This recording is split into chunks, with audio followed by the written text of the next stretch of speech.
президенттің өкілі, Минфин, Айчара министрлігі. Барын айтып басыңар, қатачылық бар деп тұр. Елдің бары ұлып тұрады. Қазір біз қолдаса қандай болады бұл? Сізге кім құқық берді, мемлекет үшін жауап берген? Әрбір нәрсені қолдаудың өзінің чегі бар да, мына қолдауға емне болды. Жер кодексі башқасы менен деле, мына президент вето қойып бір қайра келді. Анда өз сөзіңізбен айтып беріңіз, қанша сума, емне болады, қандай бөлініп жатады, қайсы жерге бөлініп жатады? Аманхан Батырбек, журналистер депутаттар, бұл Чүй Ысыккөл, Ош областарының аймақтарының таза су менен камсыз кылуу максатында өзүн сокканда эле Кыргыз Республикасынын Азия инфраструктуралык инвестициялар банкынын ортосунда кредиттик макулдашуу биринчи баскычы. Бул жерде Кыргыз Республикасы менен эл аралык өнүктүрүү ассоциациясынын ортосунда гранттык макулдашуунун долбоору суу менен камсыздоо санитария жалпы биргелик программасы биринчи баскычы. Кыргыз Республикасы Азия инфраструктуралык инвестиция банкынын ортосундагы программасынын биринчи баскычында грант жактыруу жөнүндө долбоор боюнча гранттык макулдашуулардын долбоору сунушталууда. Каржылоонун суммасы 180 миллион ақш доллары, 121 миллион ақш доллары эл аралык өнүктүрүү ассоциациясы дүйнөлүк банк, 363 миллион юань, 50 миллион ақш доллары Азия инфраструктуралык инвестициялык банк, 9 миллион доллар ақш эл аралык өнүктүрүү ассоциациясы, 121 миллион менен 350 миллион доллар кредит, 9 миллион доллар грант болуп эсептелет. Бул каржылоо долбоор негизги максаты Ысыккөл, Ош жана Чүй областарында 126 калк конуштуу таза ичүүчү суу менен жакшыртылган санитар шарттар менен камсыз болот. Мында 425 миң калк болот. Долбоордун алкагында бардык аймактарда жаңы суу менен камсыздоо системалары курулат жана социалдык мекемелерде санитардык түзүлүштөр оңдоп түзөлөр өткөрүлөт. Долбоордун башкы максаты Ош, Чүй, Ысыккөл областарынын айрым айылдардын тургундарын таза ичүүчү суу менен толук камсыз болгон болот. Сиздер бул долбоорду колдоп берүүңүздөрдү сурайт. Көңүл бурганыңыздарга рахмат. Қазір негізінен қанша срока беріліп жатыр, қанша сумма беріліп жатыр? Сайылдарға беріліп жатыр. Жөнінде Минфин өзінің алуанына жыраған тал. Аз Минфинден Алтынбек айтып берді. Минфинден сіз бе?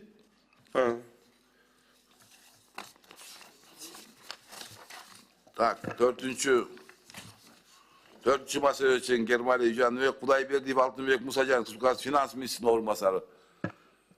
Siz altı meseleye geldiniz mi? Ava men geldim. Kana ayıp verdiniz mi şunu? Ammanхан Батырбек, бұл бойынша бізде Азиатский банк инфраструктурных инвестиций АБИ бойынша 50 миллион қаралған. 50 миллион 32 жылға. Анын ішінен 7,5 жыл льготный болып есептеледі. Ал эми мар бойынша 50 жылға беріледі. 50 жылдың 10 жылы льготный бұл 0% мен. Ушул эле мардын ичинде 8,5 миллион акча бар, 8 миллион 45. Бұл кыска мөөнөттүк 12 жылдык, анын 6 жылы льготный болуп эсептелет, бирок 0% мен. Жалпысынан бұл 200 миллион. Kança 200? 200 миллион жалпысынан. 180 миллион да айтып атпайбы? Анын ичинде АПЕК менен болбой калбады. Ошон үчүн 180 миллионду айтып тура алды ошону. Анда суроолорго өтө берели. Анда Farhad Azimович.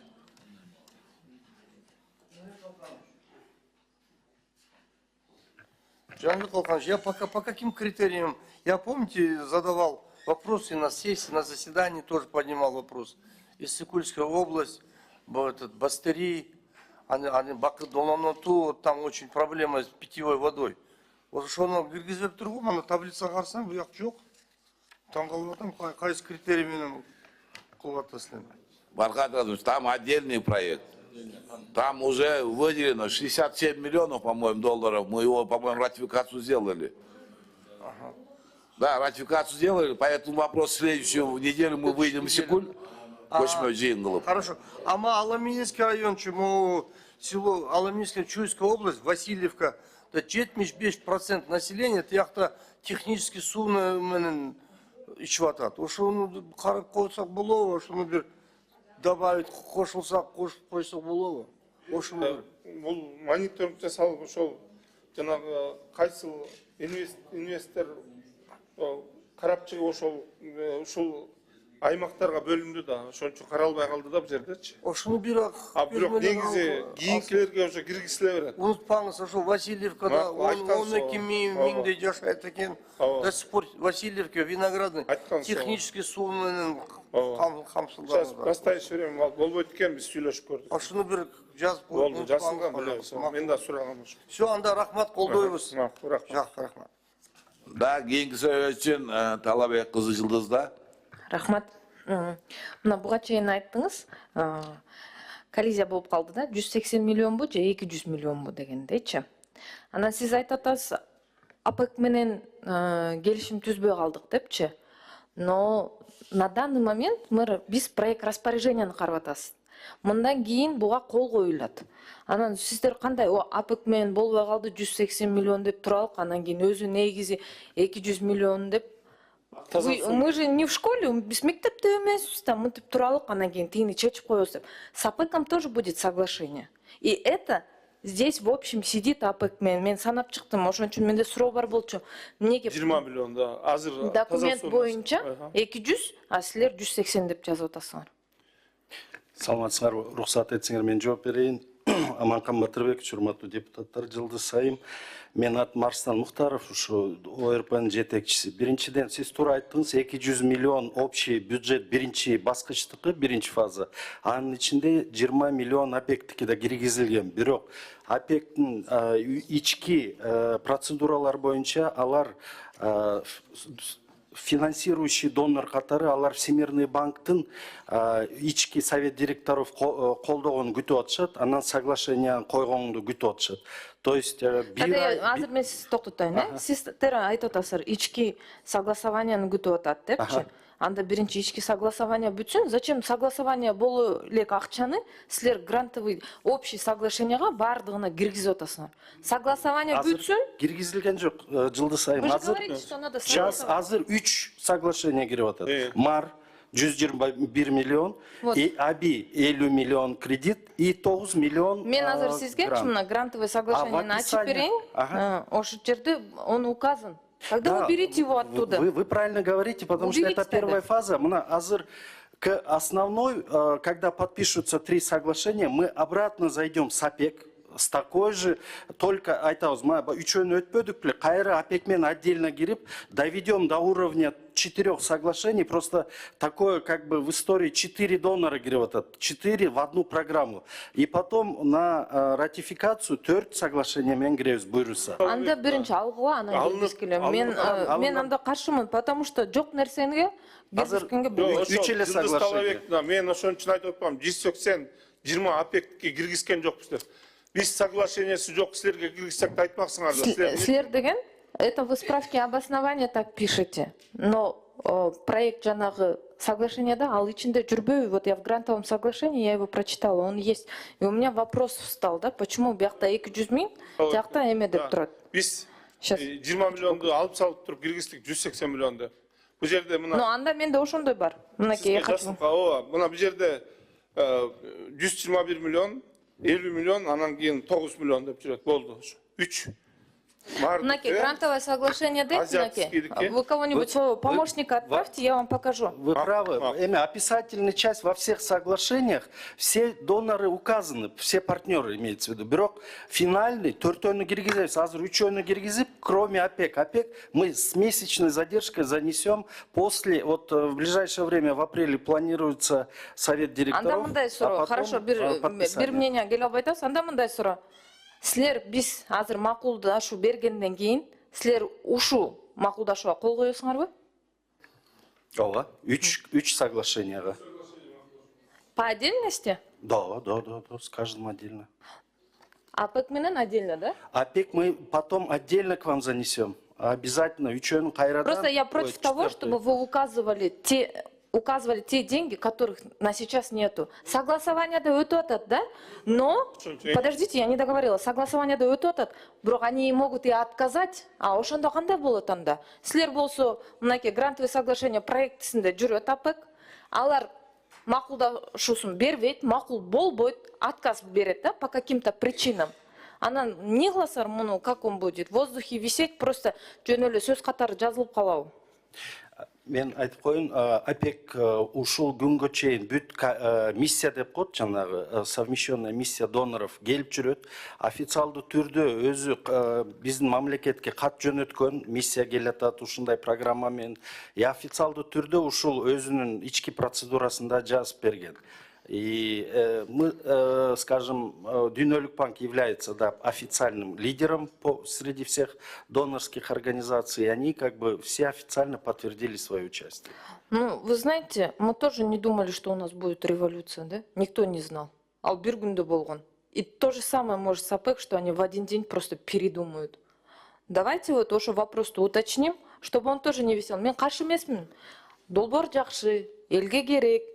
Бирок так дана сумманы туура жазалык. Талбек мына биз ошон үчүн мен сизге ошо так даана болушун 180 деп айтып бердим, жашырып айтып эле.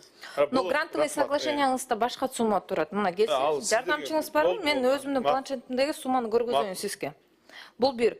Экинчиси, сиздер айтып атасыздар, обучение специалистов в сфере водного сектора депчи, это в рамках первого компонента. Тоже справка обоснования. Основные компоненты программы деп турат. Жылдыз айым, обучение представлено в компоненте 3. Анда, Нет. давайте тогда вот так сделаем. Сиздер анда документиңиздерди жакшылап окуп келиңизчи. Жоқ, мен түшүндүрүп берейин до конца. Рухсат этсеңиз. Подождите, я сейчас говорю. Хорошо. Обучение и повышение квалификации специалистов водного сектора. Это первый компонент. Давайте документтериңерди сиздер жакшылап окуп, өзүңүздөр эмнени жазганыңыздарды окуп келиңиздерчи, силерге чоң сурануучу. Мен 3-чү компонентинде көрдүм, ошо менен байланыштуу суроо болуп атат да. Сиздер дайынданып келбейсиздерби? Мына өзүңүздөр билбейсиңер, что у вас написано в справке обоснования.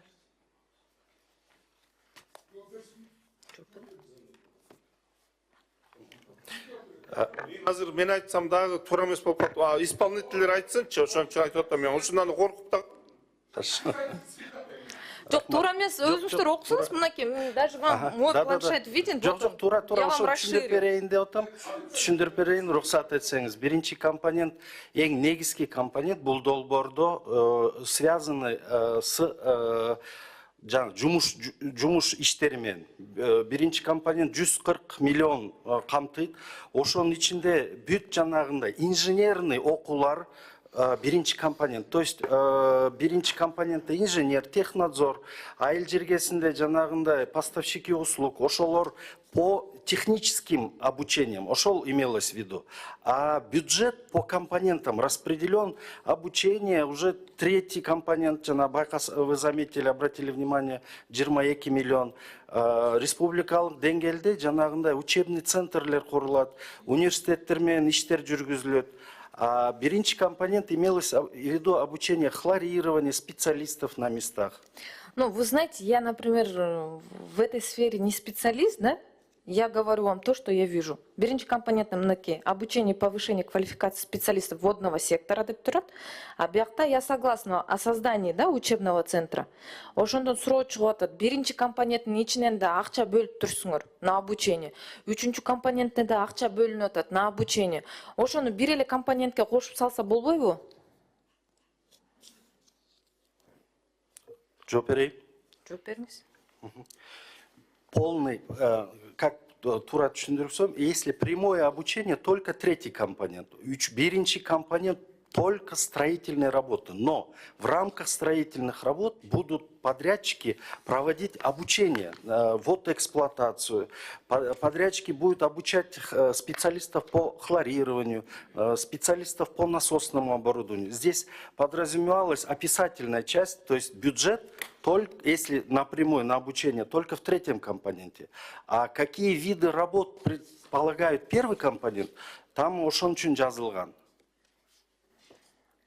Так, обучение будет үчүнчү компонент менен кетет, да? Да, совершенно. Биринчи компонент на обучение жок анда. Первый компонент только строительная работа. Ушу долбоор боюнча реализующий орган сиздерби? Ким карайт? Биздин ошол Полностью ответственность силерде, туурабы? ошо бизде ошо айыл чарба министрлиги ошон үчүн таза суу. Себеби дегендечи мындай сунушта сиздер бир сумманы айтып атасыздар. Общий кредит боюнчачы, грантты да кошкондо. По соглашению бир сумма чыгып атат, справка обоснованияда 3-чү сумма чыгып атат. Ошону бир калпка бир сумма келтириңиздерчи. Макул, макул. Туурабы деген вообще сизге мурункусу түшүп калган окшойт да. мен билбейм, мага кайсынысы түштү, мага түшкөн боюнча 3 түрлүү сумма чыгып атат. Алып салдык, ошо алып салганбыз. Макул. Анан кийин ушу улучшение санитарных условий деп да турат да. Мектептерде, медучрежденияларда. Ошолорду кимге сиздер ремонт кылып бересиздерби же жардам бересиздер? Ошону ким отбирать этет, ким тандайт? Жооп берейин. Долбоордун алкагында экинчи компоненттин ичинде жанагындай бүт социалдык объекттер, школдордун жанагындай санитарный туалеттер, кечиресиңер, ошолордун жакшыртуу жумуштары жүргүзүлөт. Андан тышкары жанагындай байкасаңар бүт районный центр кирилди.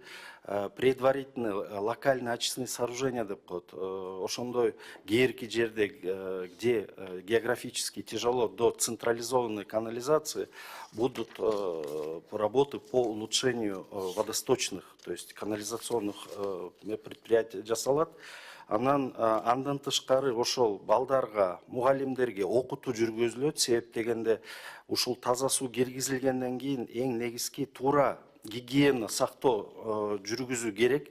Ошол кол жууп, туалетке чейин, тамактын астында ошондой Анын баары түшүнүктүү. Ошону ким тандайт? Кайсы мектеп кирет, кайсы медучреждение кирет? Айыл өкмөтү өзү заказчик. Айыл өкмөтү Непосредственно айыл өкмөтү. Азыр бюджет каралган 29 миллион. Независимый эксперттер болобу? Себеби дегенде коррупционный да схема болуп кетпесин да. Айыл өкмөтүндөгү адамдар да кызыкчылыгы ойноп мындай независимый эксперттер болсо, именно ошо барып экспертизаны өткөзүп, даана муктаж мектептер менен медучрежденияларга берсек кандай болот?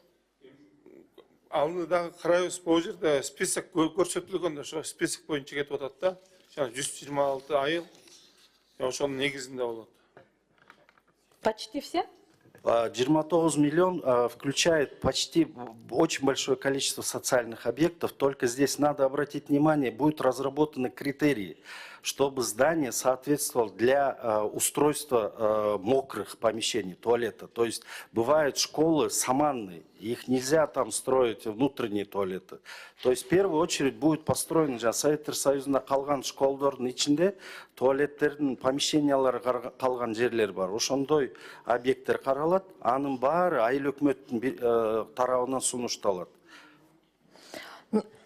Бул негизи жакшы да, бирок недобросовестно салган учурлар болуп атат да. Там туалет может, бизде деле Инстаграмдан, соц тармактардан көрүп атпайбызбы? 5 миллионго салынган туалет депчи. Я извиняюсь, что мы сейчас это обсуждаем здесь. Бирок акча ошо жака кетип атат, Бирок там далеко не 5 миллиондук эмес да. Ошон үчүн ушундай салгандарга, подрядчиктерге бир ответственность карасаңар. Потому что убакыт билбейм кандай экен. Биякта да акча жетип жетпей калып атат. Ошону бир жакшы карап берсеңер. Андан кийин калган замечаниямды анда башка убакытта же международный комитеттен айтайын, башкалар да сүйлөгөн атат. Бирок сиздер пока сумманы в порядок алып келмейинче бул иш дальше жүрбөйт деп ойлойм. Рахмат. Рахмат, кийинки сөзүн Жалалдин Пайызович. Салам алейкум да бир жолу. Рахмат. Урматтуу коллегалар, мен астактоо иретинде буну качан башталат, Жаныбек Калканович? Бул кол коюулар болгондон кийин просто азыр уруксат алып атпайбыз силерден кийин. Анан кийин келгенден кийин дагы иште ратификация. Жок, ошол кайсы убакыттарга? Эми анын срогун мындай точно могу учурда деп айтканга Быйылкы жылда башталып калабы? Быйыл 25 жыл. 25 жыл. Себеби бул көп жылдан бери мерченделип пландалып келип аткан жумуш да бул. Анан биздин Арван районунда 147 миң калк болсо, анын Кермет айыл өкмөтүнөн сырткары бүт бардык айыл өкмөттүн жарандары таза суу менен камсыз болуп калат. Бул мен эми өзүбүз район боюнча эле айта кетсем, ошол жерде азыр биздин сууларыбыз аябай мындай оор металлдар бар, анан туздуу суулар да, ичимдик, анан көп оорулар, почка менен органдар, бөйрөк оорулары жана башка ооруларга себеп болуп аткан дагы ушул таза суубуздун мындай сапаты начарлыгынан болуп атат. Эгерде бул долбоор эртеги ишке болуп калса, элибизге, ден соолугуна пайда болот. Анан азыр сиздер мектептерди туура айтып кеттиңиздер. Ошол ар бир мектептердин жана санитардык немелери каралыш керек. Аларды ошо айыл өкмөттөр менен, райондук администрация менен чогуу мындай бир иштеш берсеңиздер. Анан бул негизинен грант катарында каржыланып атат. Бул маселени дагы акчасыны азыр ошол эртең жумуштар аткарганда көзөмөлүн жакшы кылып берсеңиздер. Анан менин бир суранычым ушуну колдоп, урматтуу коллегалар, эртелетип буларга биз жумушунун эртерээк башталышына мүмкүнчүлүк кылып берсек. Рахмат баарыңыздарга. Кийинки сөйлөшүн Айшер Ташбаевичти. Рахмат, Аманкан Матырбекович. Дагы бир жолу саламатсыздарбы, урматтуу кесиптештер. Жаныбек Калканович, эми мамлекетте бирдиктүү суу саясаты боюнча саясат жана болсун деп туруп сиздерге баардыгын өткөзүп бергенбиз да. Мыйзамдарды да жазып берип атабыз, алып келген жанагы сиздердин ратификацияга, макулдашууга, кредиттик, гранттык жанагылар боюнча да мына дагы бир жолу алып келипсиздер да. Эми бул жерде карай турган болсок, 3 источник бар экен, 3 источник дейбизби, 3 фондду: Международная ассоциация развития, Азиатский банк инфраструктурных инвестиций, Швейцарское агентство по развитию и сотрудничеству экен. Баш аягы жанагы бириңиздер 200 миллион, кээ-бириңиздер 180 миллион дейсиздер. Мен буну карабай эле, мисалы карадым, 126 айыл экен. Ысык көл, Ош, Чүй областында. Буга чейин ушундай эле мамлекетте бизде канча деген кредиттик, гранттык акчалар алынган. Мен дайым эле айтып келем, мисалы Алапка чаткалды карай турган болсо 70ге жакын айыл бар да. Азырга чейин ушундай эле жана проекттер менен, долбоорлор менен иштеп, бирөөсү дагы бир дагы айыл суу менен камсыз болгон эмес да. Биз лентасын кезебиз, башкасын кылабыз, анан кийин лентасы кезилип туруп, могу жерде өкүлгө кеткенден кийин 3-4 сааттан кийин суу чыкпай калат, келет да. Кээ бир силердин проекттериңер 2015 жылдан бери келатат да, чубалып. Өткөндө дагы Аманкан Батырбекович айттым эле, ушул суу, таза суу, саркынды суу боюнча алган могу министрликке айтайлы, Алчарба. Бүт анализ кылып чыгышсын. Азыр ала берген менен бияктагысы бүткөнгө чейин экинчи жагы талкаланып бүтүп атат. Андан кийин мына 8 жыл, 10 жыл дегенде бүтүрүп атасыңар кээ бир проекттерди. Бүтүргөндөн кийин, запуск кылганыңардан кийин четинен жарылып атат. Анан кийин айтса жаман көрөсүңөр. Мына эл дагы эле камсыз болгон жок. Ошол эле технологияларыңар, турбалар эскирип, асты чирип, калгандары жарасыз болуп атат. Сизге биринчи могу жерде максатын да түшүндүм. Одан долбоордун максаты, милдети деп атасыздар, жакшы коюпсуздар. Бул долбоордун буйруктун максаты Кыргыз Республикасы менен эл аралык каржы институттарынын ортосунда суу менен камсыздоо жана санитария боюнча жалпыга жеткилүүлүк деп атасыздар да. Ою, максаты жакшы экен. Бирок сизге биринчи суроо. Могу жерде Ош областы, Чүй, жанагы Ысык көл областы, 3 област боюнча 126 айыл. Ушулардын ИТУ, АПУ, ПСД дегендери барбы? Бүгүнкү күндө. Инженерно-технические условия деген бар. Андан кийин архитектурно-планировочные условия, проектно-сметная документация деген 126 айылдыкы барбы, жокпу? Айшер Ташбаевич, бул жерде мен азыр бир кыскача токтолуп кетейин, анан кийин Арстан кошумчалык койсун. Бизге таза суу жакында эле келди. Бул болуп аткан, иштетилип аткан таза суу боюнча азыр Гостройго калган. Азыр бизге келгенге уже биз жооп бере баштайбыз, жооп беребиз ага. Жанагы сиз айтып аткан жанагы турбалар кайра бүткөнчөктү жарылып кетип атат, жол очусу туура эмес турбалар коюлган, анын баарын биз азыр определять этип атабыз. Бул таза суу боюнча жакында бюджет комитетке полный отчет берилет. Ошондой комитетке, агрардык комитетке таза суу боюнча берелик. Анан кийин ошондо тиги азыркы учурда аристин иштери боюнча Минсельхоз кандай иштер болуп атканын ошону да белгилеген, аны да жасап беребиз, Кудай буйрса. Ошондуктан кийинки бизге алган бирдиктүү саясат болсун деп биздин башчыбыз айткандай бирдик саясаттын ичинде иштеп атабыз. Бизге келгенден баштап ошонун баардыгын биз жооп бере баштайбыз, Кудай буюрса. Бирок мурункулардын баары ошол туура эмес уклон менен коюлуп калган жол трубалардын баардыгы диаметри башкачараак болуп калгандардын баардыгы бар экен. Жол чосо жөн эле эме салынып, үстүнөн трамбовка болбой калганга чейин азыр ошол мониторинг жасап атабыз да. Ошондуктан урматтуу депутаттар, эгерде болсо биз таза суу боюнча бир силерге дагы комитеттин астында отчет берели. Азыр эми Арстан сиз эмени айтып койсоңузчу ошону. Рахмат, Жанар Калканович. Алишер Ташбаев, сиздин сурооңузга жооп берип, ПСД, АГЗ жанагындай архитектурный документтер пока жок. Бирок биз силерге отдельно грант киргизкенбиз. АБИ, эсиңерде болсо 4 миллиондук. Ошол ал параллельно болуп атат, ал жумуш ратификация. Ошол 4 миллионго биз жакынкы арада ал кичине тезирээк өтөт деп пландаштырып атабыз. Бүт проектный сметный документация чейилет. То есть жумуш кичине эртерээк, проектный жумуштар эртерээк башталат. Ошондукта айыл өкмөттөр менен иш жүргүзөбүз, архитектура жана жер адистер менен по определению жана сиз айткан документтерди. Буну эмнеге сиздерден сурадым? Жаныбек Калканович, Конституцияда жазылган, регламентте да жазылган да. Источники финансирования, если не определены, биз анда мындай мыйзамдарды макулдашууга кабыл албашыбыз керек. Биринчиден да. Азыр экинчиден бул эми болот деп атасыңар. Могу 126 айылдын ИПУ, АТУ, ПСДсы жок болсо, буларыңар 6-7 ай берип коет. Бул жактан биз өткөзгөндөн макулдашуу, ратификациядан өткөндөн кийин бунун уже жанагы льготный период дейбизби, же болбосо срок кредити башталып атпайбы? С момента подписания башталат.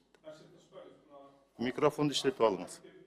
Микрофонду иштетип алыңыз. Ой, азыр эле айтып кетпедим, ошол жана 4 миллион боюнча заранее булардын баары кирип, ошол боюнча иштер жүргүзүлүп атат.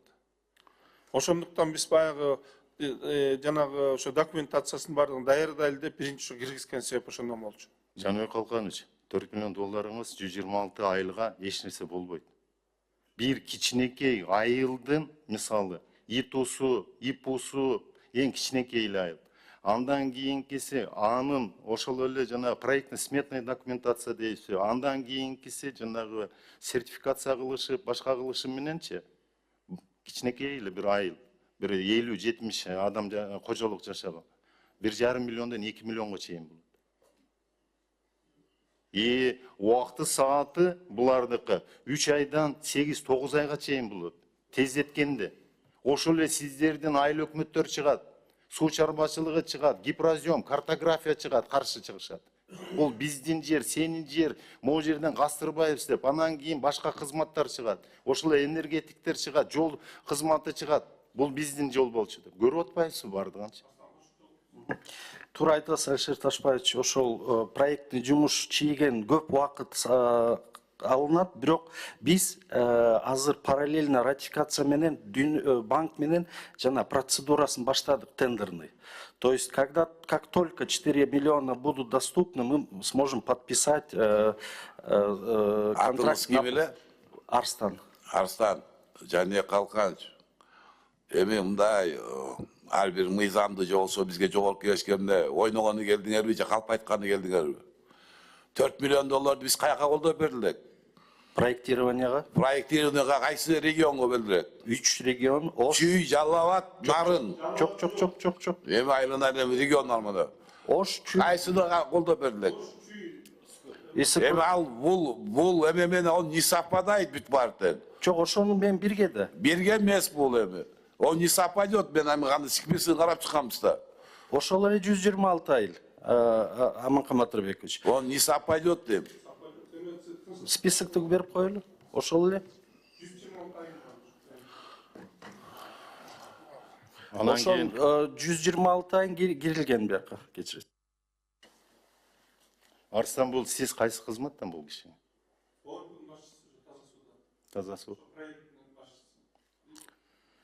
Да, өзүн тааныштырып бизде жана чакырылган коноктордун арасында да жок экен да. Буга чейин арис болгон да. Баша бардыгын Аш Малтайын чыгарып кетти да. Анан кийин элден чогулткан акчасы да жок, ариси дагы ушу мамлекеттик кызмат болуп ал да жок, суу да жок, анан лента кескен кишилер да жок да. Анан сизге окшоп могу жерде туруп атат, азыр биз жооп беребиз деп. Могу Конституциянын биринчи беренеси бар, 3-пунктунда жазылып турат. Кыргызстанда бирдиктүү ички сырткы саясатты Кыргыз Республикасы президент жүргүзөт деп. Сиз айтып аткан кабинет министрликтин өкүлдөрүнүн бардыгы ошол эле Аркстрой дейбизби, эмне дейбиз, Минфин дейбизби, Минсельхоз дейбизби, бардыгы кабинет министринин ичинде аткаруу бийлигинин башына жападан жалгыз президент турат. Ошол киши элдин астынан кепилдик берет. Ошол ички сырткы саясатын ошол киши жүргүзөт мамлекеттин. Ошентип атканда анан кийин биз буга чейинки жана проекттерге жооп бербейбиз. Азыр мына могунчанчы быйылдан баштап биз суу чарбачылыгы болгондон кийин, түзгөндөн кийин биз жооп беребиз, бизге алган деген саясат туура эмес. Сиздер акты менен бардыгын кабыл алдыңыздар. Сиздер бирден бир жооп бере турган сиздер болосуздар. Если ошондой жанагы шайкеш келбеген жактар боло турган болсо, сиздер бардыгын анализин чыгарып, чечтүү органдарга өткөзүп беришиңиздер керек эле. Могуну алып атабыз, могу жерде сууңар жок экен, акча каражаты кетип калыптыр. Бул биринчиден заключение контракта вопреки интересам Кыргызской республики. Экинчиден это злоупотребление, үчүнчүдөн это превышение, төртүнчүдөн это нецелевое использование бюджетно-кредитных средств деп туруп бербейсиңер. Бир дагы материалды бербедиңер. Бардыгын алып туруп архивге таштап коебуз деп атасыз. Андай болбойт. Азыр эми мыйзамдын ратификацияга алып келген сиздердин тескименин долбоору боюнча карай турган болсок, канча баскычтан турат? Мына бул жерде баскыч деп атасыңар фаза. Мына биринчи фазасы боюнча макул 180 миллион экен. Биринчи баскычыңар, экинчи баскыч, үчүнчү, төртүнчү баскычыңар канча? Жалпы суммасы. Рухсат этсе. Алишер Ташбаевич, 3 баскычтан турат. Биринчи баскыч 200 миллион.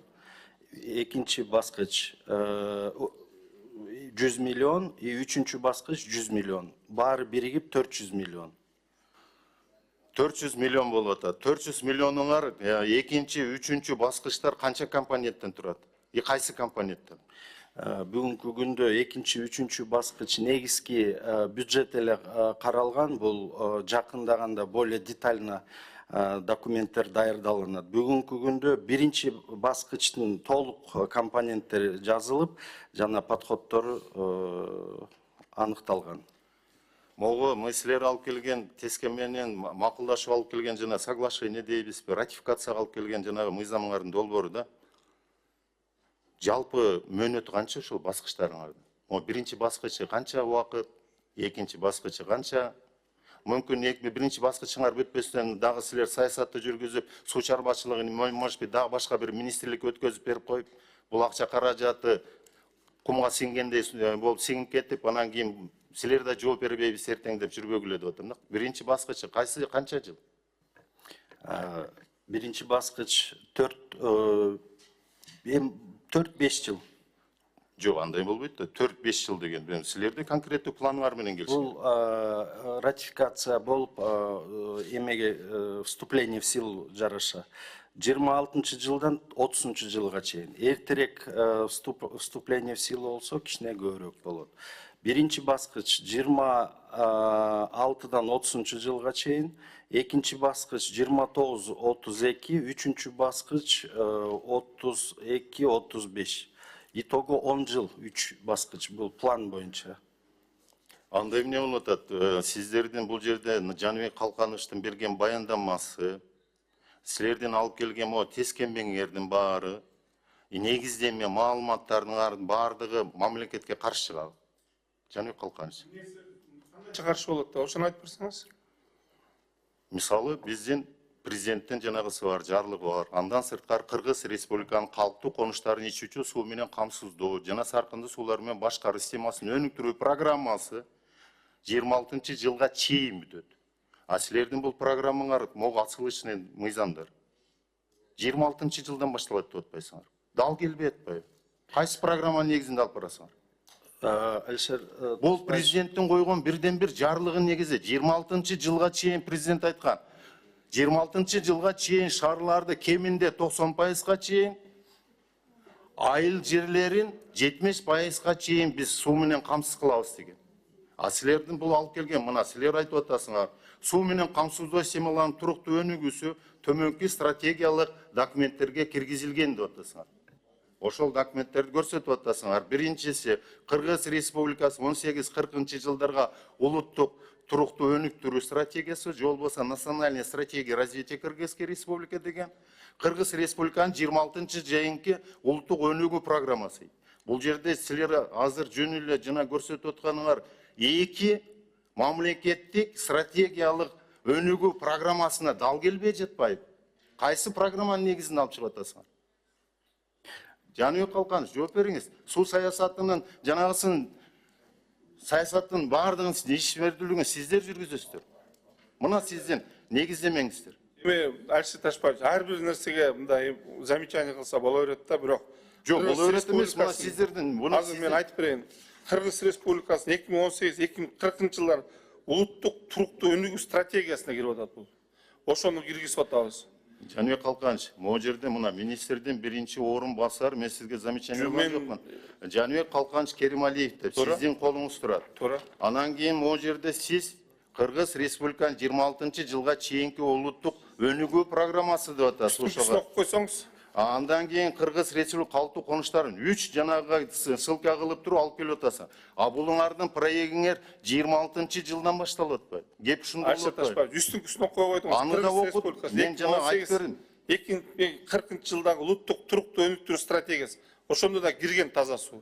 Ал жерде жалпы эле жазылып турат. Таза суу деген, андан башка алны национальный стратегия развитияда бүт жалпы турат. Ал жерде бир эле пункт менен кирген. А могу жерде эки программа. Бул национальный стратегиялык документтер болчу. 2026 жылга чейинки улуттук өнүгүү программасы биз ошол учурдагы болгон финансированияны киргизип атабыз, ошол боюнча кетип атат. Эми бул кийин чыкты да 26 жылга чейин бекиткенге чейинки программа болуп калды. Эми азыр ошол стратегиянын негизинде ишти аткара берсек болот. Эми ушунун негизинде ишти аткара берсек боло берет дейт, бирок эшекке деле тескери менен алып чыгып баратам деп барса боло берет да. Жаныбек Калканович, могу жердечи биринчиден мен сизге айттым, анализ кылыш керек эле. Суу чарбачылыгын баардык жана суу, таза суу, мелиорация, ирригация, скважиналарга чейин баардыгын алганыңардан кийин анализ кылып чыгышыңар керек. Экинчиден силер могу улуттук программалардын баардыгын анализ кылып чыгарышыңар керек эле. Нормативно-правовые акты, законный, подзаконный актылардын баардыгын. Ошондо айтышыңар керек эле. Урматтуу президент, урматтуу министр Бакыт Эргешевич, могу биздин Кыргыз Республикасынын улуттук өнүгүү программасы кечигип калыптыр. Ушуну жаңырталы, же болбосо узарталы, андан кийин калктуу конуштуу ичүүчү суу менен камсыздоо жана саркындуу суулар менен болгон программабыз бүтүп барыптыр.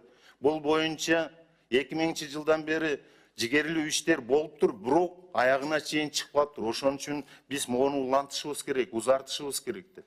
Анан ошонун негизинде алып чыксаңыз, ошондо туура болмок да. Азыр жок эле программаларга сиздер алып, же сиздерде программа жок мамлекеттен, же ИТУңуздар жок, инженерный технический условия, же АПУңуздар жок, архитектурно-планировочный условия, же проектный сметный документацияңыздар жок, же сертификациядан өткөн эмес могу товарлар, бардыгычы. Анан кийин алып келип алып туруп, могу жерден бизди кыйнап атасыңар. Өткөзүп бергиле депчи. Ташпаевич, бул жерде биз кыйнаган жокпуз. Бул 26 жылга срок менен коюлат да, мисалчы.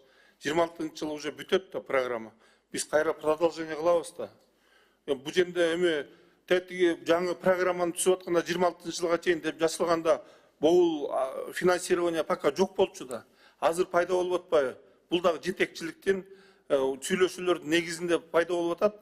Ошого азыр силер макул болсоңор, келсе анан ратификация өткөзөбүз, бүт бардыгы жасалат. Азыр просто силер баягы барып, макулдуңарды берип аткандан сураныч болгондо, ушуну эле колдоп бергиле деп атабыз. Болду. А бул жерде стратегияны, өнүгүү стратегиясы 40 жылга чейин бар. 26 жыл бүткөндөн кийин биз мына баштайбыз. Кайра өнүгүү эмесин мына бул жерде жазылып атат. Кыргыз Республикасы 26 жылга чейинки улуттук өнүгүү программасы. Муну биз баштап дагы 40 жылга чейин жасайбызбы, же болбосо баягы кыскача сроктун ичинде жасайлы деген маани болуп атпайбы? Ошол себептен эле болуп атат, Алишер Ташбаевич. Жок, Анан сиз жок деп койсоңуз, бүт баары жок болуп калып эле анан Жок. угуучулар дагы ойлонуп калат да. Жок, жаңы министр калган. көз эчтегеси жок экен деп. Биринчиден сиз мен сүйлөгөнгө жа комментарий бербеңиз. Комментарий Болду, бергенге акыңыз да жок кетишпеңиз. сиз.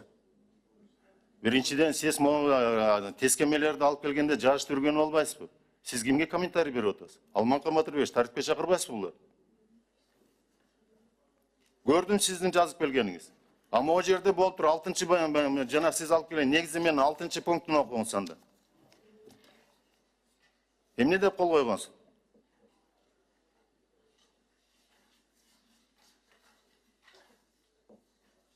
Бирде чым койсо менен бардыгы эле акылдуу болуп кетет.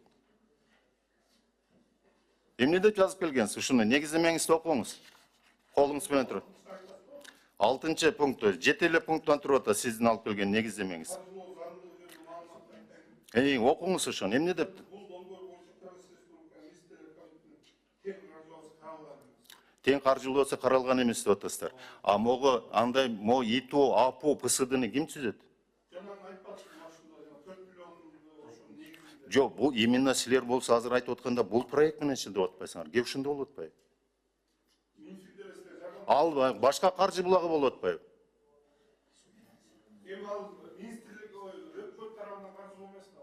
Жок, биз билбей атабыз да. Аныңар өтө элек 4 миллиону бар. Келе элек, ал параллельно артында келип берки жана болду. Алишер Ташбаевич, кечиресиз.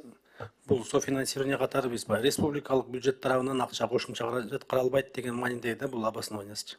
А башка каржы булак проекттерден жана 4 миллион эсебинен АПО ИТУга булар өзүнчө макулдашууга киргизип, макулдашуу өткөн бул жерде сиздерденчи. Алтынбек Мусажанов, эми сиз жакшы экономистсиз, анан кийин бул жерде андай жазбайт билесиздер. Бул долбоор боюнча Кыргыз Республикасынын республикалык бюджетинен министрлер кабинетине тең каржылоосу каралган эмес десе, могу жерде суроо болбойт эле, туурабы? А бул жерде сиздер айтып атпайсыздарбы? Министрлер кабинетине тең каржылоосу каралган эмес деп. Жок, бар мындыктар. Жок, бар билесиз. Бар дейм, 4 миллион каралганда. Жок. Каралып турган жок деп атасыз. Булар ошону айтпайсыңар. 4 миллион январь айында каралган болду.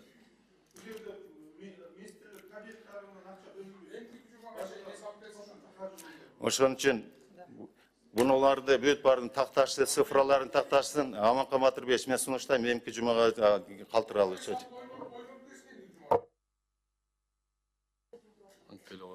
Да, кийинки сөз үчүн Жаныбек Султанович. Рахмат, Аманкан Батырбекович, урматтуу кесиптештер. Өтө ачууланбаңыздар, эми бул грантовый макулдашуу эле болуп жатат, анан калганын түздөп алып келишер деген үмүттөбүз. Мен Жаныбек Калканович, биринчиден биздин ушул районубуз 36 000, Ак Суу районунун эли таза суу менен камсыз болот деген өтө кубанычтуу мен үчүн. Анан экинчиден Кыргыз эли, Кыргызстан боюнча 425 000 жараны суу менен камсыз болот деген бул дагы кубанычтуу кабар деп ойлойм. Мен сиздерге бир көйгөйлөргө, азыр Алишер Ташбаевич айтып кеткен көйгөйлөрдү чын эле бул буга чейин бардык бийлик, бардык президенттердин программалары таза суу боюнча ушундай эле алдыга бир 5-10 жыл программаларды кабыл алышып эле мындай келаткан, бирок ал толук кандуу мындай ишке ашпай, кээ бир учурларда суулар мына Баткенде, Нарында 18-21 салынган суу түтүктөрү иштен чыгып калды. Ушундай эле долбоор, ушундай эле кредиттер менен, проекттер менен келгендер. Анан сиздер ошон үчүн муну дыкат текшерсеңиздер. Негизи эле суу саясатын ошо силерге бергени, таза сууну берген да эң туура деп эсептейм да. Анткени ошо Айыл чарба министрлиги силер көзөмөлдөсөңөр, анткени азык түлүк дагы, туура тамактануу, таза суу менен камсыз кылуу бардыгы ошо сиздерде болуп, сиздер саясатын жүргүзсөңүздөр туура болот. Мен ойлойм, сиздер өткөнкү буга чейинки суу саясатын көрдүңүздөр да, таза сууда кандай кемчиликтер бар ал жакта, тарифтери боюнча, элдин жоопкерчилиги боюнча, ошолордун баарын тең элге түшүндүрүш керек да, бардыгын тең. Чынан суу келет десе эле бул барды грант эмес да, кредит менен да келаткан. Кредит менен аны эл төлөш керек болот, кайра кайтарымдуулугун түшүндүрүш керек. Анын тех обслуживание кылып туруш керек. Тарифтерин коюш керек. Ушунун баарын окутуулардын баардыгын тең адистерди даярдаш керек. Кээ бир тендерлер учурларды көрүп атабыз, тендерлерди өткөзөсүздөр да таза сууга. Бирок арзан берген компанияны эле тандап алып атасыздар. Арзан берген компания эмне болуп атат? Баасы төмөн болсо, анын сапаты да төмөн болуп атпайбы? Ошон үчүн жакшы мындай көзөмөлгө жүргүзөт деген терең ишеничтемин. Муну жакшылап караңыздар. Сиз эми азыр айтып атасыз. Бизге өттү, биз эми жоопкерчиликти алабыз депчи. Негизи ал Арис деле, таза суу деле баардыгы эле өкмөттүн программасы. Силер баарыңар эле бирсиңер. Баарыбыздын ой максатыбыз бир. Элибизге жакшы жашоону шартты түзүп берели, таза суу менен камсыз кылалы деген баарыбыздын максатыбыз бир. Бирок могу айтылып аткан кемчиликтердин баарын туура кабыл алыңыздар эми. Ошонун баарын четке чыгарышыңыздар керек да, ошо баягы кемчиликтин баарын тең жокко чыгарышыңар керек. Иштеңиздер. Мен силер берген кемчиликтердин баардыгы, конечно, кабыл алабыз. Силер айтып аткан эл менен жолугушуп келип атасыздар. Бүт баардыгын кабыл алабыз. Бирок негизги бул мурда программаларга каражаттар финансирование болгон эмес да. Азыр эми ушундай программаларга финансирование табылып аткан себептен айтып атам да. Мен Алишер Ташпаевичтен дагы бир жолу бул жерден кечирим сурайм, анткени мындай мен жактан туура эмес сөздөр болуп калса кечирип коюңуз. Просто ачыгын айтканда негизи эле эмес болуп атпайбы? Программа негизинде болуп атат. Бул нерсе туура эле мындай айтылып атат да, анткени биз ушу 30 жыл саясатта угуп келатканбыз. Таза суу менен камсыз кылабыз деген баардык бийликтин программасы бар. Ошол деле бир ишке ашып эч качан бир 70%, 80% элибизди таза суу менен камсыздалган бир да бийлик кылган жок. Анан келатат. Бизде ошондой күмөн болуп атпайбы? Дагы келип бул программалар кабыл алына эле берет экен, алына берет. Бирок иш жүзүнө келгенде жок болуп атпайбы? Акчалар ушундай акчалар кумга сиңгенде жок болуп кеткен учурлар бар. Эми сиз мурунку бийликтерде да иштеп жүргөнсүз. Мен сизге анда башкача бир мындай суроо бергим келип атат да. Айырмачылыгы кандай мурдагы бийликтер менен азыркы бийликте учурдагы? Сиздин оюңузда? Менин оюмду ачык эле айтып негизи эле бардык системалуу мындай. Системада мурда мындай финансирование эч качан болгон эмес. Ачыгын айтыш керек. Эмне себептен дегенде мен ошол мурдатан бери иштеп биз өзүңүздөр менен ошол агрардык комитет менен чыккан учурда деле жерлерде айыл чарбасына көптөгөн нареканиялар болчу. Бул ошол айлыкта болду. Финансирование жоктугунан жанагындай каналдарды тазалай албай аткан себептен, жанагындай ар түрлүү кошумча проекттер болбой аткан. Бир эле болгон ФСК деп ошол айыл чарбасын каржылоо азыр 4-5 каржылоо эмне себептен азыр көбөйүп атат? Анткени себеби ошол мамлекет тарабынан биздин жогорку бийликтин мындай сүйлөшүү Кыргызстанга ошо финансирование тартуу ошол себептен мына каржылоо көбөйүп атат. Саясат өзгөрдү дебейсиз? Саясат өзгөрдү да. Өзгөргөнү Мен байкалып. ачыктан ачык айтам да, ошондуктан бул программаларга дагы Жаныбек Султанович биз программа жасообуздагы финансирование жок болчу мурда. Азыр болсо программа жасап анын артында финансирование бар. Азыр проекттерди алып келгиле деп атабыз, проекттерге акчалар толтура. Ошолорду берели деп атса, ошондой көп проекттер мында биз жардамдашып атабыз. Техникаларды өзүңүздөр күбө болуп атасыздар. Канча деген техника алынып атат. Биз учурунда Өзбекстандан жана түшүндүк Жаныбек Калканович. Техникаларды мындай кылалы, урматтуу кесиптештер, бир бул макулдашуу экен, ушуну колдоп бериңиздер. Мен да суранат элем.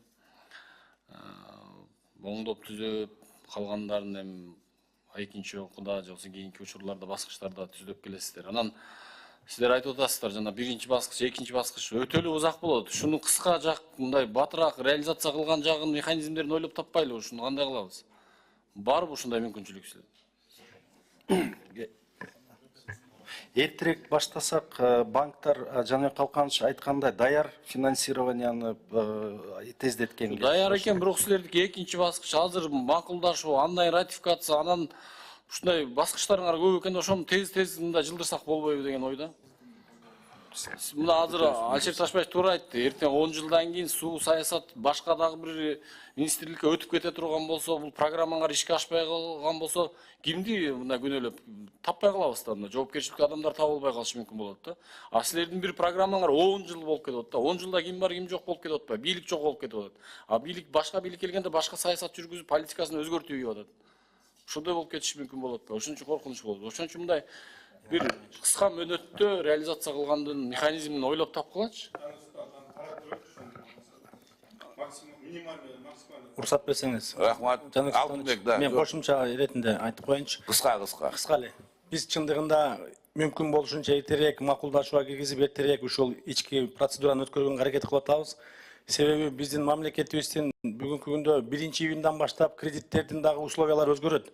Акыркы мезгилде, мисалы үчүн 25 жылдан ашык бизге кредит берилбей калышы мүмкүн. Проценттик эмелер да жогору болот. Ошону эске алып, биз бүгүнкү күндө бул биз үчүн аябай выгодный кредит болуп турат. 0%, 50 жылдык, 10 жылдык льготный деген бул эң бир сонун биз үчүн жеңилдиктер болуп аткандыктан биз өзүбүз дагы кызыктарбыз ушуну этелеткенге. Ошон үчүн сиздерден сураныч, сиздер колдоп берсеңиздер, биз мүмкүн болушунча эртерээк ушул процедураларыбызды өтсөк деген сунушубуз бар эле. Сиздерден сураныч колдоп берсеңиздер. Кызыктар болсоңор тез иштегиле мында. Эми бизде туура Алишер Ташбаев айткан иштегилечи бул. Жок, Алишер Ташбаев айткан кемчиликтердин баардыгын эске алабыз. Буну бир чогуу биз карап чыгып, анча-мынча өзгөртүүлөрдүн кошумчаларын кошумча өзгөртүп келебиз. Анысын оюнга алабыз. Эми аны бүтүрөбүз буюрса. Кыскараак, Жылдыз айым. Кыска эле айтам. Биякта сунуш болуп атат колдоо боюнча. Мындай биз канча убакытка чейин ушул каталар менен кетип бараткан макулдашууларга макулдук бере беребиз. Оңдоп келишсең, эмки жумага чейин эч нерсе болбойт. Мунун өзүңүздөр билгендей, мунун өзүнүн кредитный соглашенияларын проект закон, азыр проект распоряжения карап атабыз, туура? Кол коюлат, анан кийин проект закона болот. Проект закона ратификация болгондо биз только внутригосударственный процедура эле жасайбыз, чтобы это соглашение вступило в силу. Ички эч кандай бир оңдоолорду кыла албайбыз, себебиден кол коюлуп, ар бир барак парафирование өтөт. Ошондуктан келиңиздер, кабыл ала оңдоп келишсең 4-күнгө чейин же кандай опростун путем. Бирок Оңдоп келе алабы? Оңдоштун себеби дегенде мынакей справка обоснованияда да. Я мындай ички кагаздарды, ал ички кагаздарды мындай казыр эми мөөнөтүн казыр Жылдыз айым. Даже негиздемеде да жазылып турат, туурабы? Софинансирование кереги жок, республиканский бюджеттен акча кетпейт деп. А бирок по факту республиканский бюджеттен кредит төлөнөт да. Ошолоруңорду хотя бы базовыйларды оңдоп келгиле, а то совсем эле ката менен кантип кой беребиз. Жылдыз Талайбек. Сунушум эмкиге калсын, оңдоп келсин. Оңдоп келсин. Негиздемесинде чоң каталар жүрөт. Даже элементарный нерседе силерде ката болуп атат. Давайте ошолорду оңдоп келгиле, биз колдоп беребиз.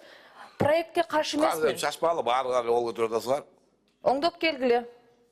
Апеттай бар Сиздин ичинде. сунушуңузду. Так, Минфин, Алтынбек.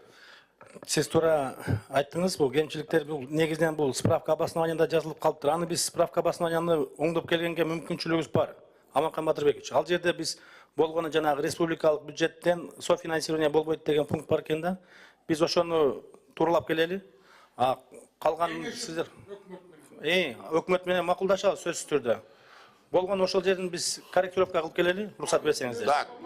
Аманкан Батырбекович, Жок, кое турачы, бирөөнү. Бүттүбү, болдубу? Айтып бүттүңүзбү? Так, президенттин өкүлү.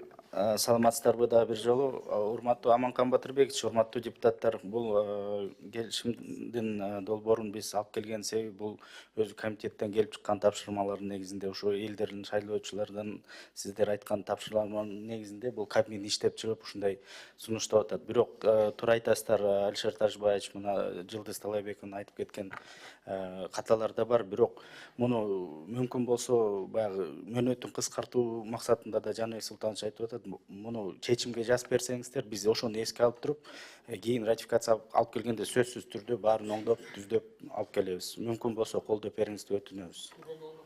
Так, кыска. Мен да ошону суранайын деп аткам, анткени себеби ошо чечимге жазып бергиле биз.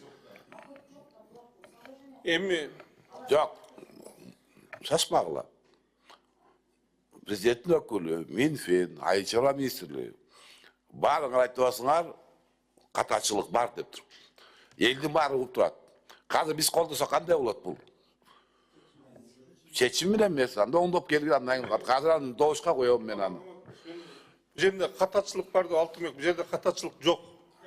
Ошентип айтпай калады силерчи. Бул жерде просто дописывать надо. Сунуш ошону толуктап коюш керек. Болду, катачылык жок бул жерде. Жане калканч кое тургула. Биринчиден, анда мындай кылалычы, Арслан мырза. Биз чакырылгандын спискисине жол кесип атай келиптириз, как проект жетекчиси катары. Мен сизге бир кемчилик айтып кетейин, мамлекет үчүн сиз жооп бере албайсыз. Сиз мамлекет үчүн жооп берип атасыз агазычы. Аны официальный солор жооп берет. Сиз болгон ОРПнун гана жетекчисисиз. Ошол ишти алып барган. Мунундай көңүлүңүзгө алып коюңуз. Сизге ким укук берди мамлекет үчүн жооп берген? Экинчиси, Жане Калканович. ОРП жетекчисине айтып атасыңар, жана туалеттерге салабыз деп атасыңар деме болсоңар. Сиз ОРП жетекчиси болсоңуз, Ак Суу районуна бардыңыз беле? Кызыл көлгө. Ошол жерде школдор бар, больница бар, бүт бар. Очистной сооружение кайерде? Жооп бериши, очистной сооружение кайерде? Очистное сооружение жана центральный көчө менен ылдый. Анын дагы азыр ошо изилдөө жүргүзүп даярдап атабыз документтерин. Теплоключинка азыр Ак Суу. Кайерде ошо очистной сооружение? Жана центральный көчө бирөө бар, жана районный администрация турат. Ошонун эң ылдый жагында Q200 курулган, бирок азыр жөн эле эчтеке иштебейт, просто Q200.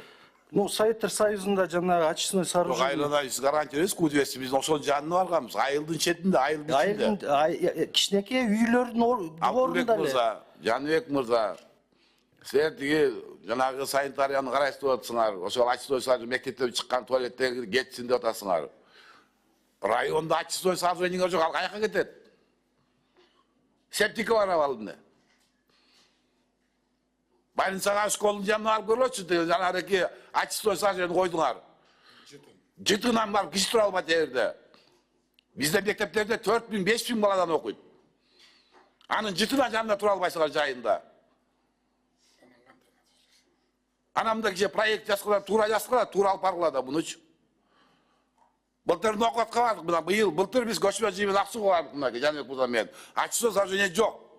Нокотко бардык, центральный больница. Очистной сооружение жок. Ызычуу болду ошол жерде. А силер мына унча акчаны алып атасыңар дагы, бүт бардык. Баягыраки кумга сиңген суудай болуп атат да, азыр акчанын бар, аягын таппай калып калып атабыз. Проектибиз иштебей атат жакшы. А кел доказывать этип атасыңар бул керектүү депчи. Керектүү экенин биз билип атабыз. Бирок ошону туура колдонгула да. Туура салгыланы. Акчаны туура направление менен жибергиле. Бир кызыктуудай нерсе келип атса барыбыз тең. Мен де сунушта эмки отурумга ушул таза суу боюнча грантовый акча кредиттер боюнча бир отурумду карабайлыбы? Полный Кыргызстан боюнча. Целый каяка кетти, эмне кылды, кайсы жерде проекттер ишке ашты. Ошо бүт бар, айылныма, ар бир район айылдар боюнча айтып берсин ошо боюнча. Сунушту кабыл алабыз, отдел кабыл алгыла, бирок кийинки жумага кыла албайбыз, кийинки жума бизге көчмө жыйын, андан аркысы дайындагыла комитет менен мына маселени койгула, ОРП, Айыл чарба министрлиги, Госстрой канча акча келди, канчасын жок кылдык, бир жыйынтыгын угалчы бир келип. Туура маселе. Отдел алгыла мойнуңарга. Командирлер азыр сунуш келип чыгат. Майша Ташбаев мына күн тартын алып койгон деген сунушту берип атат. Кийинки калып туруу боюнча.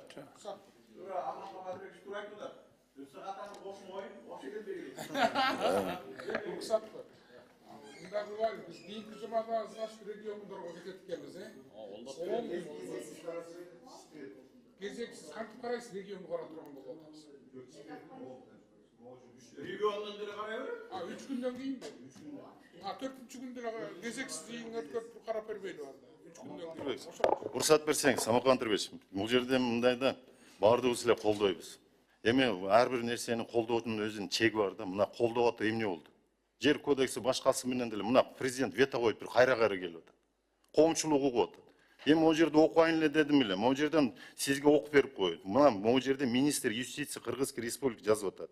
Вместе с тем сообщаем, что наименование, справка об основании, а также самой справка об основании, проект, распоряжение упоминается также финансирование со стороны ОПЕК. При этом проект распоряжения не предусмотрено одобрение проекта соглашения с АПЕК. Ввиду того, что следует справка об основании привести соответствие с содержанием проекта распоряжения, а также дополнить соответствующую информацию о проекте с АПЕК. Андан кейинкиси Минфин жазып атат. Ошону менен бирге дейт, Баки Бекетаев жазып атат. Министрлик долбоор боюнча киргизилген негиздеме маалыматында Азия инфраструктура инвестициялар банкынын финансылык шарттарын Кыргыз Республикасы менен Азия инфраструктуралык инвестициялар банкынын ортосунда сүйлөшүүлөрдүн протоколун ылайык дал келтирүү керектиги жөнүндө билдирем дейт. Ана міне біз бұл жерде жыржыныбыз Маманкан Батырбекович. Айтса түшүнүшпөйт. Ана могу жерде комментарий беришет. Ошон үчүн могу кийинкисине калтырып туруп, бардыгын эч болбосо могу негиздемесин дал келишсин, алып келишсин. Рахмат. Айша Ташбаевич, мындай кылбайлыбы? Жылдыз айым. МСРдин сунушуңар келип түштү, каршылык боюнча депутаттардын эми макулдук услар, бир макулдукту беребиз. Бул керектүү проект экен, баарыбыз түшүнүп турабыз. Bu tasası 126 ayıl, oңой эмес. Бұл Кыргызстан боюнча чечиш керек. Буну баарын турабыз. Анда негиздемесин кезексиз жыйын кылып 4-чү күнгө калтыралы. 4-чү күнү. 4-чү күнү алып чыкпайсыңарбы? Жыйынга. Жок, жыйынга чыкпайбы? Анда макулдашуу болсо, кезексиз жыйынды 4-чү күнү кылалы. Мына 2-3 күндөн кийин. Ага чейин 2 күндө убактыңар бар, жасап келгени боюнча. Айшер Ташбаевич жана күн тартын алуу боюнча sunuşun doğuş koyun, doğuş verip koysanızlar. 4-3 yılına kaldırıp koyun, yıldırıp boyunca. Doğuş koyun, doğuş verip koysanızlar. Makul, karşı. Anda 4-3 yılına kaldı. Ne izlemesin ondop geldi, o zaman bitiyor. Anda hürmet ediyor, giyinki meseleyi götürüyoruz.